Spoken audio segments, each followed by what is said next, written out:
6:03. We don't need news today. Happy Friday, by the way. The 19th day of September does fall on it. Daily show on Roku TV, Apple Podcasts. Thanks for hanging out with us. We're jumping right into conversations today. Ted Dabrowski is a Republican candidate for governor in the great state of Illinois. How are you doing today? I'm doing great, and thanks for having me here. Well, this is really exciting, and it's not crazy because it just the timeline, but it just seems so fast that we're already talking about the next cycle of elections, and no greater time than to talk about it than now. And let's be proactive and ahead of this. Yeah, this is politics should be a really big deal in Illinois because we've got a state that's really struggling in so many ways, and so some of us want to promote really new ideas, good ideas, and get the state out of the mess it's in. So before we get to know you a little bit more, I got to ask you just the decision to run for governor, because when we decide to run for local office, that might be a little bit easier of a conversation, but when you run for such a statewide race and really such a unique state too, with three counties kind of making up the deciding factor in most of the elections, right? What was that decision? Well, I've been for 18 years now. I've been writing about Illinois problems, policies, politics, covering the tax problems, the out-migration. We're losing our people, the crime in Chicago, the illegal immigration problem that we've had, where we have the sanctuary state and the problems that's brought. I've been doing it for a long time, and I've traveled around the state working with grassroots groups for a long time. And I saw that the politicians weren't picking up the right ideas. We kept doing the same wrong things. Taxes keep going up. Our jobs are not, we're not getting new jobs. The crime continues. Yeah. So I said, I can't keep writing about it. I know the problems now. I know how to solve them. And is either keep complaining or get in the game, and here I am. Well, in writing about it, it's such a fascinating point that you're and a point of view you're coming from, because you've had a chance to write about this from a different perspective. And what do you think that journey that you were on, just from researching this and being a part of it for so long from a different angle, brings to you in this race? Yeah, the thing is, politics today they're all sound bites, and you have a lot of politicians who get in, I think, for the wrong reasons. And of course, there's a lot of great people who get into politics. So I don't mean to diminish everybody, but too many people don't really know the issues. They feel the pressure. They've lost their principles. So what I've gotten to do for 15 years now with the Illinois Policy Institute and WirePoints is I research it with a team. When we go on record, every time we write, we're on record. And for 15 years, I've been on record about taxes, about the out-migration, about gas taxes, you name the issue. And you have to when you put it on paper, you have to really think about what you're doing, and you have to know the issue because you have to defend yourself. And so I feel like I've earned the right to do this because I've done my homework. I've dedicated myself to this state for 15 years without being a politician. Now it's of course a different game. What have you learned so far, just from that perspective alone, and coming into this political machine, if you will, and going right into campaigning? What have you learned just in the couple of months or the last year or so?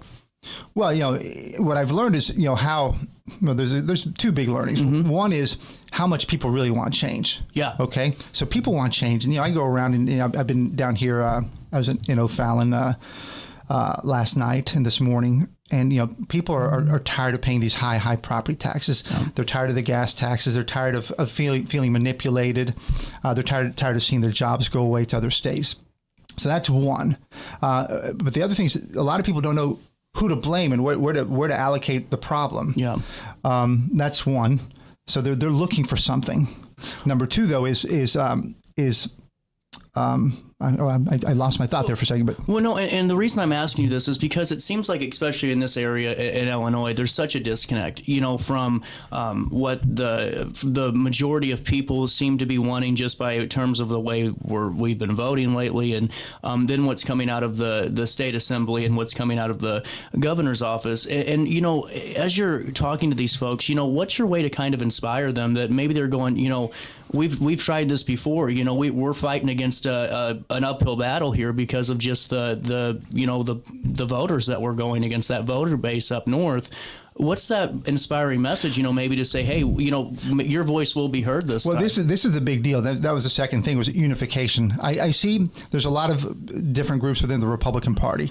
You've also got independent Democrats who are tired of the extremism in Chicago. You've got Democrats who voted that way all along, and we saw that in the Trump election, who said, wait a minute, I don't like this extremism in Illinois anymore, especially around illegal immigration, around crime, around DEI in schools. So I think there's enough people now, if we can unify the Republicans, who also need unification. Right. They need unification under principles. I think there's been too many groups that they've splintered. But if we can unify them under the simple message that we need an affordable Illinois, because if we don't make it affordable, people will keep leaving. If we don't create more jobs, Texas and Florida are just creating millions of jobs, and we're creating no jobs now. So we need to compete on jobs. And third is we need to teach our kids how to read again. Our schools have gone way downhill. And so I think just unifying people around the core principles of no more tax hikes, right? Only tax cuts. Only do things that create jobs. No more barriers to jobs. 3, only focus on literacy and numeracy and forget all this other DEI stuff in the classroom. Let's get back to the basics. I think we can unify and again, make sure we take care of our residents first, right? Because we can't keep doing this illegal immigration where we prioritize with free healthcare, with free education, with free everything at the expense of our everyday Illinoisans who've been here forever and are feeling dissed. So I think there's a real chance to unify. And I think by doing all the research I've done, I can be that unifier. Well, and see, that's where it becomes so fascinating at this point, because I completely agree with you that there's splinters along, both parties and different sectors of it. And there is a chance to unite under, to me, it's just a common sense, issues. Common sense issues, exactly. And it's not a talking point. It's just what it is. So my other question, because you brought up the people, and I think that's such an important topic. Whenever you're looking at not only bringing folks into the state of Illinois, but also keeping the young people here, are you looking at any incentivizing programs, first-time home buyers, or any ways that the state government can say, hey, we want you to invest here. We want you to build your family and your business here. Yeah, we need to obsess about young people. The research we did at WirePoint shows we are losing our young people. I mean, we're one of the worst losers of young people. And you can't have a future state if you don't have the young people who come up and they're the ones that create the tax base and they're working and create the entrepreneurship. So we have to work on them.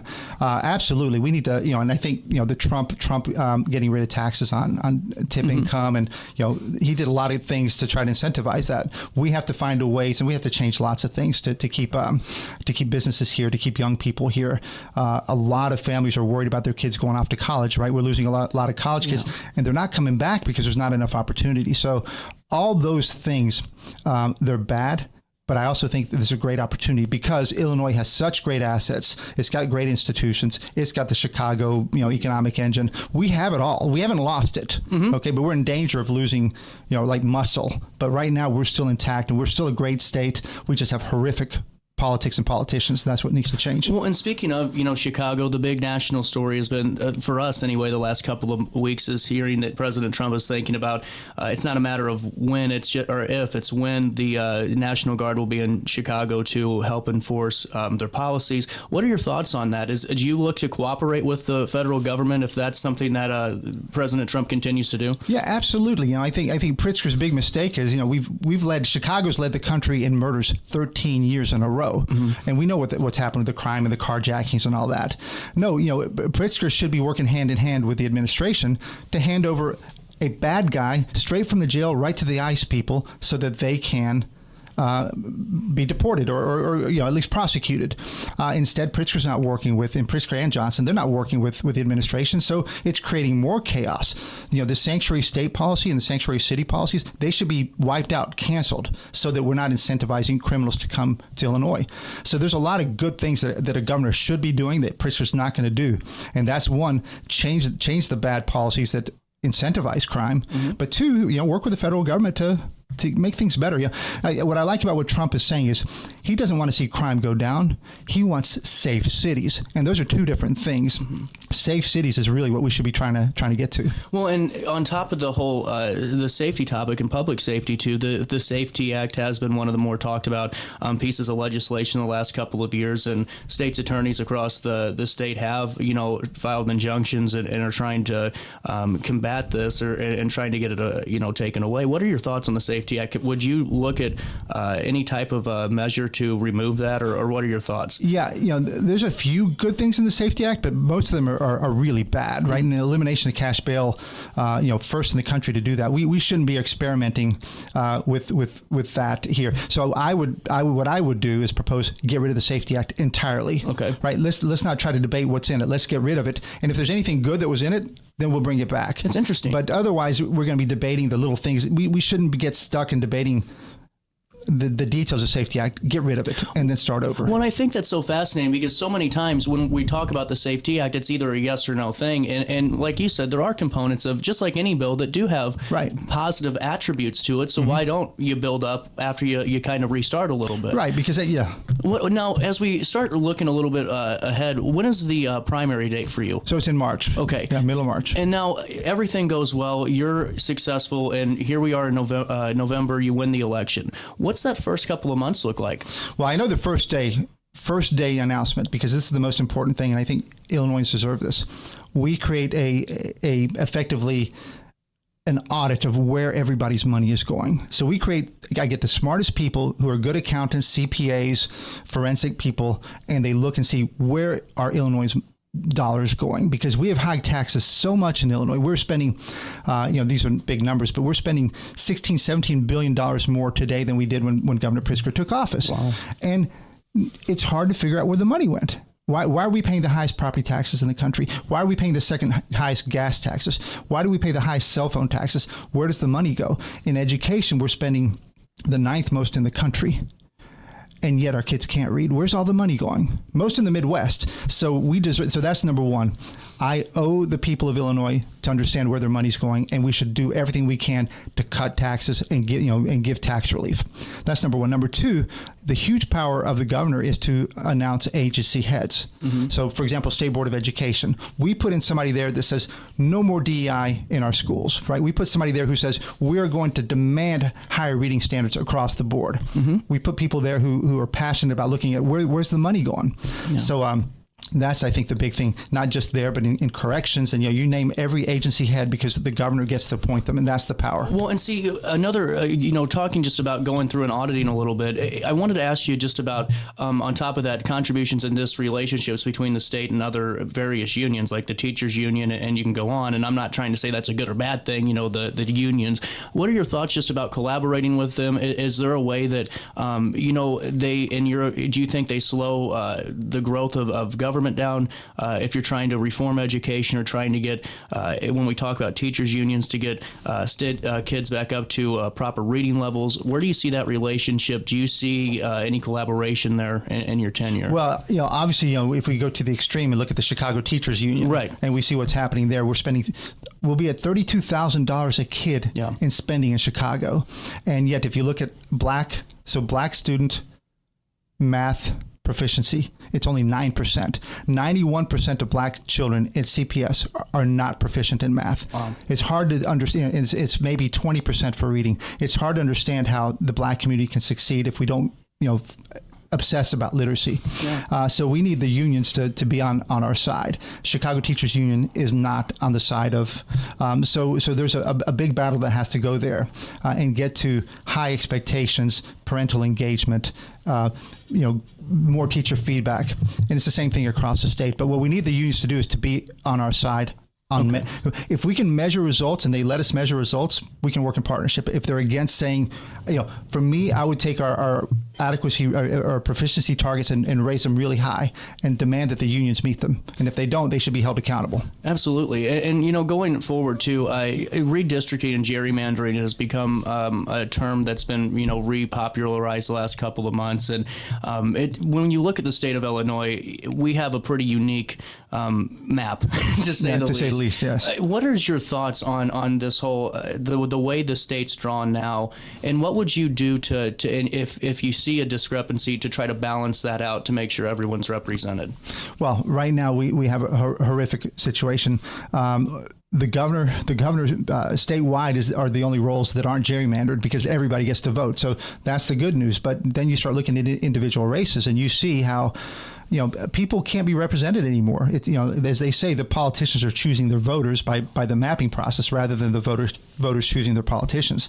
So, there's a lot of good ideas out there about how to get to fair maps, whether they're, a whole different process for getting there. Certainly the use of technology now can get you to much more fair maps, but we have to obsess about that because you can't continue to have, there's no representation here anymore. There's people who, there's central and southern Illinois who feel like they have no representation anymore because it's Chicago that runs everything. So I would work with everybody who wants to bring fair maps and fair elections because we should have a great two-sided debate in Illinois, not just one party dominate. Well, and before we start wrapping up here, and it's been great to talk with you, and I'd love to have you back for an extended conversation. Anytime. I want to ask you, just because the bi-state development region is so crucial to where we're located at, that freightway, it's hundreds of billions of dollars worth of revenue, the collaboration between the Mississippi River and the barges. How important is it, in your mind, do you think it's important to invest in that type of infrastructure for downstate Illinois? Do you see a way that we can evolve industry down here on top of what's already being developed in the bi-state development region or some of those corridors? I've spent a lot of time in Decatur and Peoria and a lot of it around education, but also, I think about Decatur and I think about, they've struggled with population. They've had big losses of manufacturing. And I think of places like Georgia and Alabama and those states have, their cities are growing. They're getting big investment, along the corridors. Yep. We should be competing with that. And Southern Illinois and Central Illinois, right, we need to have a revival. And what I don't like is I think many politicians ignore the rest of the state. They focus on Chicago. And look, Chicago, we have to focus on Chicago. It's the economic engine. Right. But it shouldn't come at the expense of Southern and Central Illinois. And what would be really cool is to work with a place like a Decatur, a place like a Peoria, and others, right? And Marion's doing really well from everything I understand. So, yeah, we need to work on that infrastructure so that we compete with the other states because we are right in the center of the country. We are with that great infrastructure. We have O'Hare. We have the great universities. Yeah. We have all those things, and we're wasting them right now when we should leverage them and see our great cities and downstate and Southern Illinois do great. Well, and as we have a couple of minutes left, I do want to touch on this real quick, just because this Saturday, tomorrow, we're going to expect almost 1,000 people, I think, outside and downtown Alton for a Charlie Kirk rally, and just some of the recourse and some of just the public reaction since then. What are your thoughts just on the temperature right now when it comes to civil debate since the assassination of Charlie Kirk? What are your thoughts on that, and what's your message to young people who maybe feel diminished by what happened? Right. It's funny when you start saying, I feel it now. When you mentioned 1,000 people getting together, I got goosebumps because it's inspiring. It's sad that he's gone, but look at the swell of support for him. Look at the swell of people, wanting to fight for free speech. You've seen, my understanding is at schools and high schools that want to join. Mm-hmm. Just massive increases. The message is that no matter what you think, no matter what you believe, engage. That's the power. Our future is always our youth, mm-hmm. and they have to be engaged in what's happening in the world. And too many of them have not been. And too many have not understood the value of faith. They haven't understood the value of community. They haven't understood the value of Constitution. And so the way that can make happen is, which was what Charlie was doing, was having these debates, having these discussions, and elevating families. What a beautiful concept, right? Yeah. Elevating faith. Come on. We need to have those discussions. And I'm so happy he did that. And I'm happy that everybody's waking up to it. He's gone, but his legacy's here. And let's see if the youth can keep rising up and help us become the great country we are. And as we're wrapping up today, and like I said, really appreciate it. It's been a great conversation. As we just want to end on something light, you got to take me through. You got a year, almost less than a year left until the primary date. You're going to have a little bit longer after that if everything goes well. What's been your favorite part of this journey so far? If there has been truly one part for you, has it been a conversation? Has it been a place you've been to? Has it been a meeting? Has there been one moment where you're like, you know what, if all ends tomorrow on this campaign, this was a good run? Well, I think it's easy always is meeting people. Mm-hmm. I meet people who are hopeful, which is fun. I mean, a lot of people have given up on Illinois. You know, we've lost so many people in other states. Yep. So it's always fun to meet hopeful people and hearing their stories and why they want to engage. That's number one. I'd say what's really cool, just pulling into here, pulling into the studios and being at the top of the hill and seeing these are amazing cities with beautiful downtowns, right? Historic downtowns. I'd love to see them thrive again, and that's kind of like an inspiration to see, you know, a lot of these southern cities revive. Would be a fascinating thing to see it happen and help bring about. Well, seriously, thank you so much for your time today. Would love to have you back on the show, like I said, for that extended conversation. I appreciate it. We'll take a quick break, and we're going to come back with more conversation because you have a chance to win $50,000 in just a couple of weeks at Marquette Catholic for their mega raffle. All the details next.